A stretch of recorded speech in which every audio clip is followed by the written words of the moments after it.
हम सबके आसपास कुछ लोग ऐसे होते हैं जो अपने फेलियर्स की रिस्पॉन्सिबिलिटी दूसरों के सर देते हैं।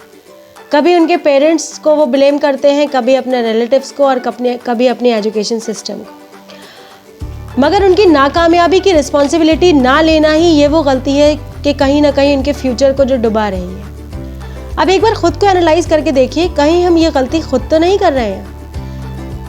क्योंकि अगर हम अपनी नाकामयाबी की जिम्मेदारी खुद नहीं लेंगे तो कभी भी हम कामयाबी की तरफ नहीं बढ़ पाएंगे। हमें जिम्मेदारी लेनी होगी अपनी फेलियर्स की, अपनी हर एक परिस्थिति की जिससे हम गुजर रहे हैं, जहाँ पे हम खड़े हैं। हमारी सारी प्रॉब्लम्स, हमारी सारी कंप्लेंट्स, हमारी लेजीनेस, अगर हमारी बॉडी जो है फिट नहीं है तो उसके ज़िम्मेदार हम खुद हैं। अगर हम सुबह लेट उठ रहे हैं तो उसके ज़िम्मेदार हम खुद हैं।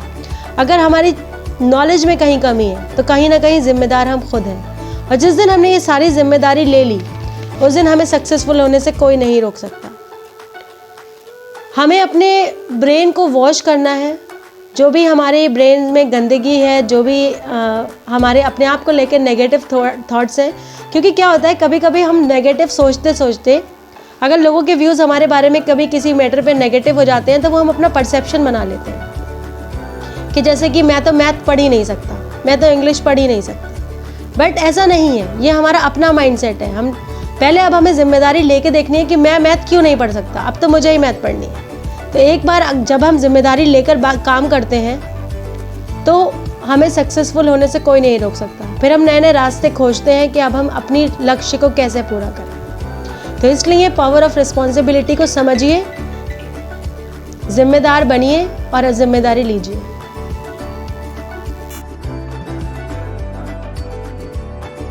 सफलता को प्राप्त करना एक पौधे को सींचकर एक फलदार पेड़ बनाने के समान है। जिस तरह एक पेड़ को बड़ा करके, एक पौधे को बड़ा करके एक फलदार पेड़ बनाने के लिए पानी, हवा, धूप, मिट्टी और खाद की ज़रूरत होती है, उसी तरीके से अगर आप अपने सफलता के पौधे को फलदार बनाना चाहते हैं तो भी हमें बहुत सारी चीज़ों की ज़रूरत होती है। जिसमें से एक चीज़ जो सबसे ज़्यादा इम्पॉर्टेंट है, that is the handling responsibility in your life, यानी कि अपने जीवन में जिम्मेदारी को निभाना।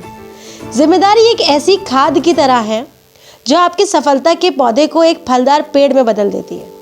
अब यहाँ पे एक सवाल ये आता है कि जिम्मेदारी है क्या? तो इसका उत्तर ये है कि जिम्मेदारी का नाम है कर्तव्य, आपकी ड्यूटी। जिम्मेदारी का अर्थ है जवाबदेही, यानी कि अकाउंटेबिलिटी। किसी भी व्यक्ति या वस्तु के लिए हमारे जो भी ड्यूटीज होती हैं, हमारे जो भी कर्तव्य होते हैं, वो उस व्यक्ति या वस्तु के लिए हमारी जिम्मेदारी होती है। जो भी हमारी जवाबदेही होती है वो हमारी जिम्मेदारी होती है। जीवन में जिम्मेदारी का होना बहुत ज़रूरी है और उससे भी ज़्यादा ज़रूरी है कि जीवन में मिलने वाली जिम्मेदारियों को आप सही तरीके से निभाएं। हर व्यक्ति के अंदर जिम्मेदारी स्वीकार करने की एक भावना होनी चाहिए, जिसे कहते हैं सेंस ऑफ रिस्पॉन्सिबिलिटी। कुछ लोग कहते हैं कि हमारे आसपास बहुत सारी जिम्मेदारियां हैं, बहुत सारी परेशानियां हैं, मगर उन लोगों को ये समझ लेना चाहिए कि जो भी रिस्पॉन्सिबिलिटीज़ उन्हें मिली हैं वो उन्हें सही तरीके से निभाना है।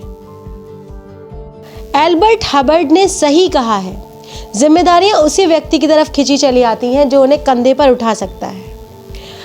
देखिए कितनी सही बात उन्होंने कही है कि जिम्मेदारियां हर व्यक्ति को नहीं मिलती हैं। जिम्मेदारियां सिर्फ उन लोगों को मिलती हैं जिनके अंदर पोटेंशियल होता है, जिनके अंदर पावर होती है कि वो अपनी जिम्मेदारियों को समझें और उन्हें सही तरीके से निभाएं।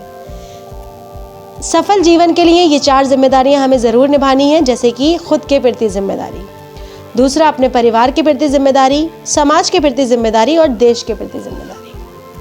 मगर इन सब में अगर मैं सबसे ज़्यादा इम्पॉर्टेंट जिम्मेदारी की बात करूँ तो वो है हमारी खुद के प्रति जिम्मेदारी। अगर हम खुद के लिए जिम्मेदार हैं तभी हम अपने परिवार के लिए, अपने देश के लिए, अपने समाज के लिए जिम्मेदार हो पाएंगे। इसीलिए जो सेल्फ रिस्पॉन्सिबिलिटी है वो निभाना सबसे ज़्यादा इम्पॉर्टेंट है। जो लोग बिना जिम्मेदारी स्वीकार किए अपने अधिकारों का प्रयोग करते हैं वो अक्सर अपने अधिकारों को खो बैठते हैं। इसलिए हम सबको अपनी जिम्मेदारियों का एहसास होना बहुत ज़रूरी है। और ऐसा नहीं है, अगर आप अपनी जिम्मेदारियों का एहसास करेंगे तो इसके बहुत सारे फ़ायदे भी हैं, जैसे कि जिम्मेदारी स्वीकार करने से आपकी समझदारी बढ़ती है, आपकी मैच्योरिटी बढ़ती है, आपकी लाइफ में सफलता के चांसेस बढ़ते हैं। अगर हम अपनी जिम्मेदारी स्वीकार करेंगे तो हमारा इंटरनल और एक्सटर्नल, यानी कि बाहरी भी और भीतरी भी, हर तरीके से विकास होगा। हमारी पर्सनैलिटी डेवलप भी होगी, हम मेंटली भी स्ट्रांग बनेंगे और फिजिकली भी, और हमारी पर्सनैलिटी भी और अच्छे से डेवलप होगी। जिम्मेदारी स्वीकार करने से लोग आपको पसंद करते हैं और आप बनते हैं लोगों के लिए सोर्स ऑफ इंस्पिरेशन, यानी कि प्रेरणा का स्रोत। लोग आपसे प्रेरणा लेते हैं। इसके अतिरिक्त कुछ लोग ऐसे भी होते हैं जो बहुत इररिस्पॉन्सिबल होते हैं, जो अपनी जिम्मेदारियों को नहीं उठाते हैं और वो उसके बहुत सारे नुकसान भी उठाते हैं। तो ऐसे लोग कौन होते हैं? ऐसे लोग वो होते हैं जो दूसरों को ब्लेम करते हैं और लोगों को विश्वास जो उनके ऊपर होता है उसे खो देते हैं। गैर जिम्मेदार लोग अपने जीवन में कुछ भी नहीं सीख सकते, यानी कि आप जो भी काम गैर जिम्मेदारी से करते हैं तो आप सफल नहीं होते, बल्कि आप असफल होते चले जाते हैं। और एक बात मैं आपको और बताऊं कि गैर जिम्मेदार लोगों को कोई भी पसंद नहीं करता है। ऐसे लोग अपने समाज और देश के लिए बोझ टाइप के होते हैं। तो इसलिए दोस्तों, हमें अपने फैमिली के प्रति, अपनी सोसाइटी के प्रति, अपने कंट्री के प्रति जो भी रिस्पॉन्सिबिलिटीज़ हैं उन्हें समझना चाहिए और उन्हें निभाना चाहिए। तो इसके नाते, आप एक अच्छे इंसान होने के नाते आप अपनी जिम्मेदारियों को निभाएं। और एक बात ध्यान रखिए, यदि आप अपनी जिम्मेदारियों को नहीं निभाएंगे तो कौन निभाएगा? अगर आपको हमारा ये वीडियो पसंद आया हो तो इसे लाइक करें, ज़्यादा से ज़्यादा शेयर करें और हमारे चैनल को सब्सक्राइब कर लीजिए और साथ ही बेल आइकन्स को प्रेस कर दीजिए ताकि आपको आगे आने वाले सारे वीडियो के नोटिफिकेशंस टाइमली मिलते रहें। Thank you so much.